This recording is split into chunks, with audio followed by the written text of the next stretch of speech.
Jadi filosofi dari Masjid Kuba sendiri itu sendiri Mas, nggak semerta-merta dikasih 99 kubah kalau jumlah kubahnya memang nggak 99. Jadi bisa kita lihat di gedung utama masjid, itu bisa kita lihat terdiri dari 99 kubah. Itu filosofinya ya sesuai dengan jumlah Asmaul Husnanya Allah Subhanahu wa taala. Iya. Belum ke Makassar, katanya kalau nggak ke masjid 99 kubah ini. Oke. Kenapa? Ini merupakan salah satu ikon dari masyarakat sendiri. Bahkan saya dengar bukan cuma masyarakat Makassar, tapi masyarakat Sulsel bahkan ini menjadi ikon tersendiri untuk kota Makassar. Sampai-sampai mereka selalu menunggu. Sekalipun mereka tidak datang sekolah karena sakit, tuntutan dari anaknya, Bu, tolong ambilkan MBG ku. Oke, habis udah lapar, mau buka puasa sekarang. Oke, nanti Kak Camar bantu videokan ya. Oke, yuk.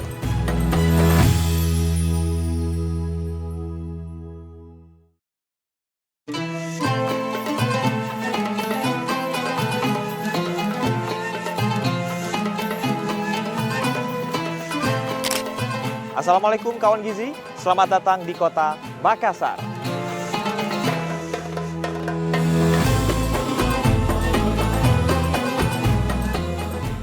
Masih dalam perjalanan jelajah inspirasi di bulan suci Ramadan, kali ini tepat di belakang saya berdiri sebuah bangunan megah mahakarya arsitektur yang luar biasa.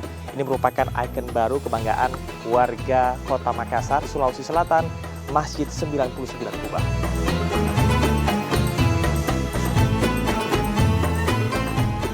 Sesuai dengan namanya, angka 99 terinspirasi dari filosofi Asmaul Husna atau nama-nama kebesaran dari Allah Subhanahu wa taala. Dan kita bisa lihat, masjid yang berdiri megah ini kini menghiasi cakrawala Pantai Losari. Namun kebahagiaan dan juga keindahan dari Ramadan tahun ini di Kota Makassar tidak hanya berkaitan dengan masjid megah ini saja, namun juga spirit dari masyarakatnya untuk bisa berbagi dan juga peduli terhadap sesama dan diimplementasikan dalam program makan bergizi gratis bagi mereka yang membutuhkan. Bersama saya Camar Haenda, inilah Jelajah Inspirasi.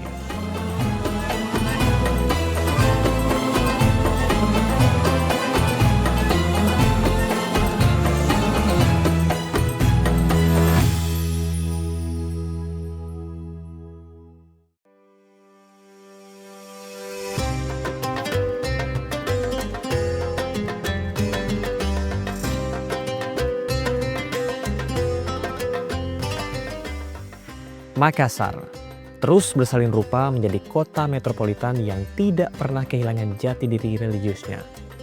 Di tepian Pantai Losari yang ikonik, kini berdiri sebuah mahakarya yang menjadi titik nadi baru spiritualitas masyarakat Sulawesi Selatan, Masjid 99 Kubah. Barisan kubah yang bertumpu megah ini bukan sekedar pencapaian arsitektur modern, melainkan perwujudan visual dari 99 Asmaul Husna. Di bulan suci ini, pancaran warna-warni kubahnya seolah merefleksikan keberagaman dan semangat masyarakat Makassar yang religius, menjadikan masjid ini pusat magnet bagi siapa saja yang merindukan keberkahan Ramadan di pesisir pantai.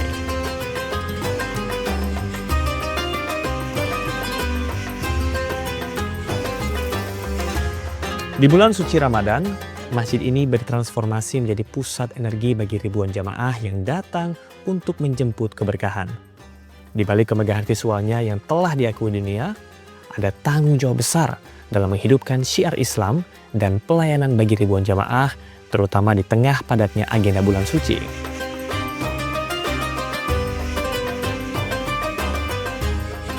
Kawan gizi, kemegahan arsitektur masjid ini tidak hanya diakui dalam negeri, tapi juga mancanegara. Bahkan masjid ini dinobatkan menjadi satu dari 30 masjid terindah di dunia dari segi arsitekturnya. Tentunya ini merupakan kebanggaan dari masyarakat kota Makassar, di mana nilai-nilai spiritualitas bersatu padu dengan estetika modern membentuk harmoni yang sempurna. Masya Allah. Untuk memahami lebih jauh mengenai peran strategis Masjid 99 Kubah dalam merawat spiritualitas dan semangat berbagi masyarakat Makassar, saya berkesempatan untuk berbincang langsung dengan sosok yang bertanggung jawab atas kawasan ini. Masya Allah, terima kasih Pak Dudin sudah menyambut tim kami ya di Makassar, dan ini pertama kalinya kita ada di Masjid 99 Kubah ya Pak. Ini bisa dijelaskan filosofinya seperti apa? Jadi filosofi dari Masjid Kuba sendiri itu sendiri Mas, yang pertama itu bisa kita lihat dari namanya. masjid 99 kubah. Nggak semerta-merta dikasih 99 kubah kalau jumlah kubahnya memang nggak 99. Jadi bisa kita lihat di gedung utama masjid, itu bisa kita lihat terdiri dari 99 kubah. Itu filosofinya ya sesuai dengan jumlah Asmaul Husnanya Allah SWT. Selain itu di gedung utama ada juga beberapa kubah-kubah tambahan di luar gedung utama yang kecil-kecil di pinggir-pinggir teras utama itu jumlahnya 17 buah. Itu menandakan jumlah rakaat sholat fardu kita yang kita laksanakan 5 waktu sehari. Masya Allah, luar biasa. Ini juga saya dapat informasi bahwasanya masjid ini menjadi satu dari 30 masjid yang terindah di dunia untuk arsitekturnya. Bagaimana nih Pak tanggapan dari masyarakat sekitar di sini? Dari segi tanggapan masyarakat sendiri sih bisa kita lihat animo masyarakat. Mereka itu bahkan saya pernah tanya beberapa pengunjung, katanya belum ke Makassar, katanya kalau enggak ke masjid 99 kubah ini. Karena kenapa? Ini merupakan salah satu ikon dari masyarakat sendiri. Bahkan saya dengar bukan cuma masyarakat Makassar, tapi masyarakat Sulsel bahkan Indonesia yang kita tahu bahwasanya ada masjid dengan arsitektur yang luar biasa, mega dan indahnya seperti ini, yang sehingga menjadi ikon tersendiri untuk kota Makassar, yaitu kota yang itu sendiri. Ya, ini saya kalau scrolling sosial media semuanya tentang masjid ini, kalau ke Makassar udah wajib ke sini ya Pak ya. Oke, berkaitan dengan warna Pak, sepertinya juga ada filosofinya ya, dari warna pekat kemudian semakin memudar dan putih ke atas Pak. Ya, jadi filosofinya untuk warna sendirinya itu Mas, bisa kita lihat bahwasanya kalau semakin kita dekat dengan Allah, itu semakin peluang untuk berbuat dosa kita itu semakin kecil. Jadi analoginya warna pekat ini semakin kita jauh dari Sang Pencipta, semakin ke bawah kan, itu peluang untuk berbuat dosa semakin besar. Makanya warna itu agak pekat, merah kepekatan gitu, atau orange kepekatan. Nah, semakin tinggi, semakin dekat dengan Allah, terus semakin dengan Sang Pencipta itu warnanya jadi lebih pudar, jadi putih bersih. Luar biasa. Ini dari segi warna saja diperhatikan dan membuat kita bermuhasabah diri supaya terus mendekatkan diri kepada Allah Subhanahu wa taala. Insya Allah, biar kita semua lebih bertakwa lagi kepada Allah Subhanahu wa taala. Ada pesan nggak Pak untuk masyarakat terutama generasi muda dalam memakmurkan masjid? Karena kan masjid itu bukan hanya sekedar megahnya saja tapi juga harus ada kegiatan aktivitas di dalamnya Pak. Untuk pesan saya pada teman-teman, ayo kita makmurkan masjid. Karena salah satu nanti yang mendapat naungan di hari kiamat ialah pemuda yang sering atau pemuda yang merindukan masjid. Salah satu mendapat nanti naungan ketika pada hari itu tidak ada lagi naungan selain naungannya dari Allah SWT.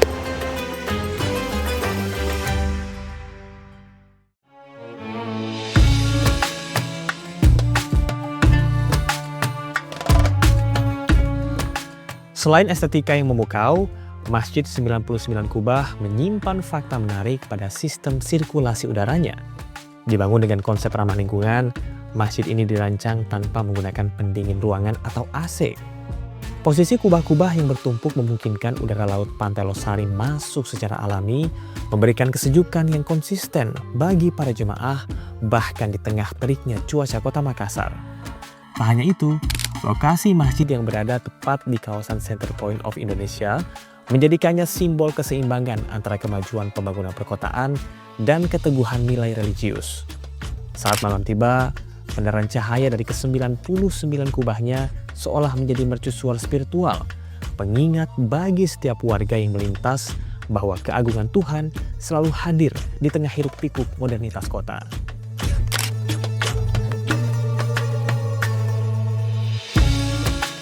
Sebagai orang yang tinggal di Makassar dan bekerja di Makassar, melihat masjid ini Pak, bangga nggak sih atau seperti apa tanggapannya?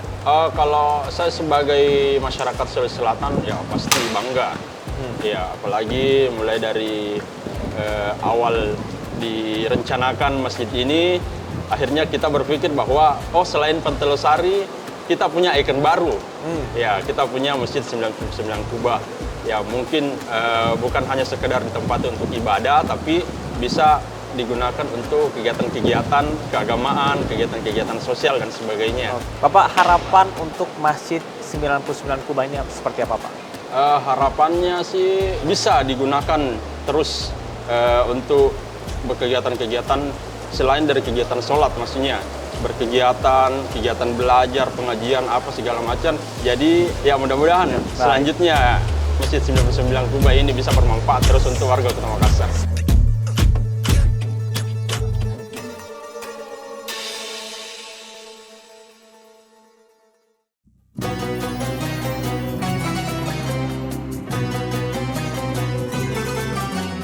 Keindahan Masjid 99 Kubah benar-benar menjadi pengingat bahwa ibadah di bulan suci ini bukan hanya soal hubungan kita dengan Sang Pencipta, tapi juga tentang bagaimana kita peduli dan berbagi dengan sesama manusia. Semangat berbagi itulah yang membawa saya beranjak dari sini menuju sisi lain Kota Makassar untuk melihat seperti apa implementasi program makan bergizi gratis dijalankan di kota ini. Terutama dalam memastikan anak-anak kita, para generasi penerus di Makassar, tetap mendapatkan asupan nutrisi terbaik demi menjaga kebugaran mereka selama menjalankan ibadah puasa. Nah, kawan gizi, saat ini saya sudah berada di salah satu SPPG yang ada di Kota Makassar, yakni SPPG Tamalate Macini Sombala. Disinilah dapur utama dari pusat energi dari ribuan siswa yang dikelola setiap harinya di kota ini.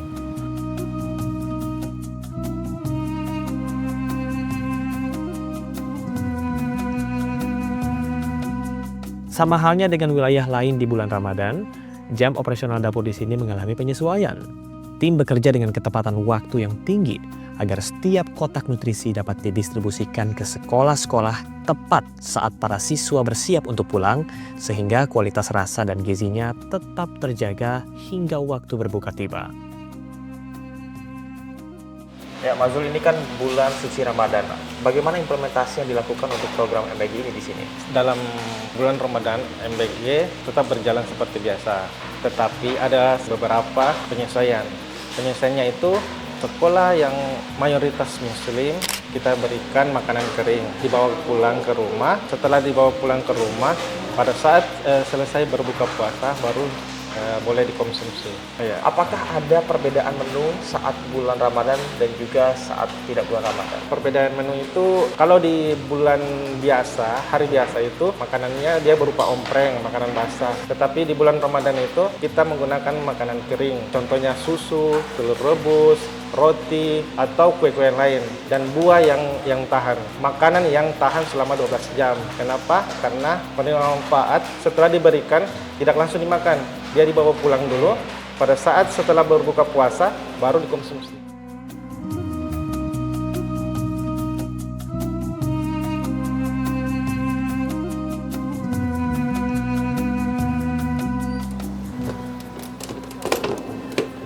Ya, kawan gizi, paket makanan ini siap didistribusikan ke sejumlah sekolah yang ada di Kota Makassar.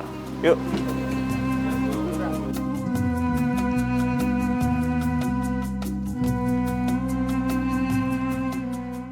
Sekarang kita sudah ada di dalam mobil MBG dan kita akan menuju ke salah satu sekolah. Ini kita mau kemana, Mas?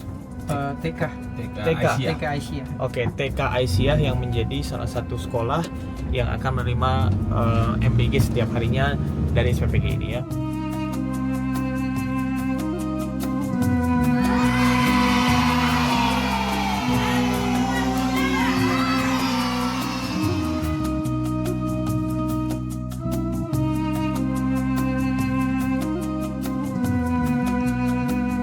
Bisa dijelaskan bagaimana sih tanggapan dari anak-anak di TK ini melihat ada MBG yang sekarang setiap pulang sekolah mereka pasti dapat makan meskipun di bulan Ramadan?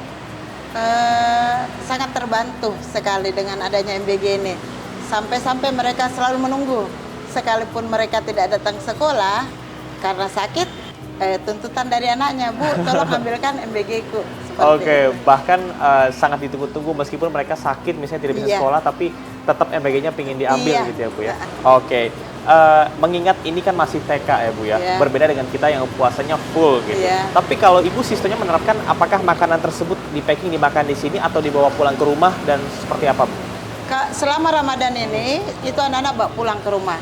Nanti jam 12, saatnya buka puasa, mereka pada buka. Dan itu pun kami minta divideokan. Oh, divideokan? Divideokan.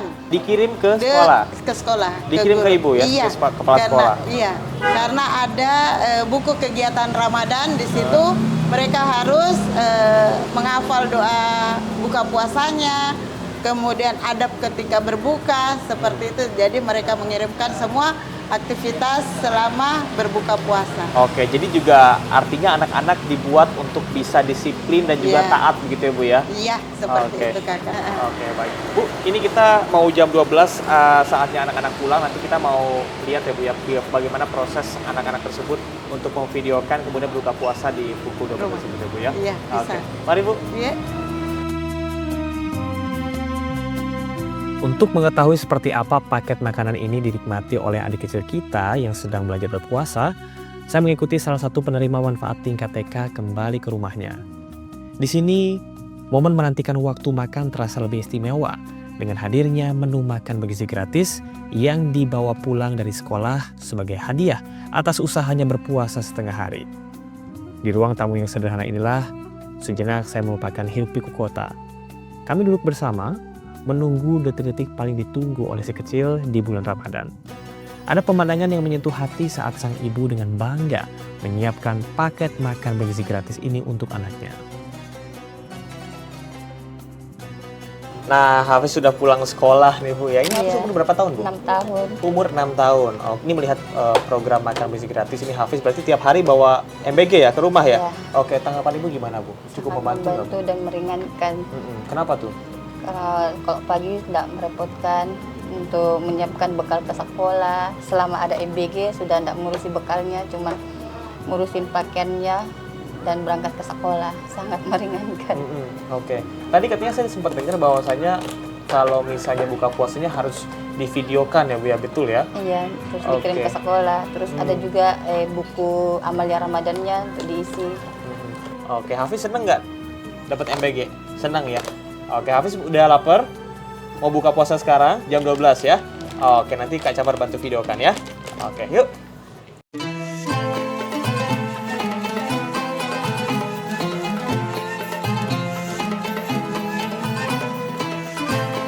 Melihat Hafiz menyantap makanan dengan lahap, ada rasa haru yang terselip. Program ini bukan hanya tentang mendistribusikan makanan, tapi tentang cara negara memastikan bahwa tidak ada anak-anak kita yang harus kekurangan gizi di bulan yang penuh berkah ini. Program makan bergizi gratis di sini bukan hanya sekedar tentang angka dan distribusi, melainkan tentang komitmen untuk merawat harapan. Di bawah naungan cahaya Ramadan, Makassar membuktikan bahwa ketika negara hadir menyentuh kebutuhan paling mendasar, disitulah investasi terbaik untuk bangsa sedang dimulai. Kawan Gizi, perjalanan kita di Makassar kali ini mengajarkan satu hal, di mana kemuliaan suatu bangsa tidak hanya terpancar dari kemegahan arsitekturnya saja, tapi juga dari meja-meja kecil, meja-meja sederhana yang ada di rumah warga, di mana nutrisi dan harapan disajikan secara merata.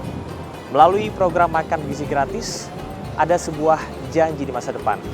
Janji di mana seluruh anak yang ada di kota ini, seluruh anak yang ada di penjuru negeri, nantinya akan tumbuh menjadi generasi yang tangguh, cerdas, dan juga bisa membawa Indonesia lompat lebih tinggi lagi.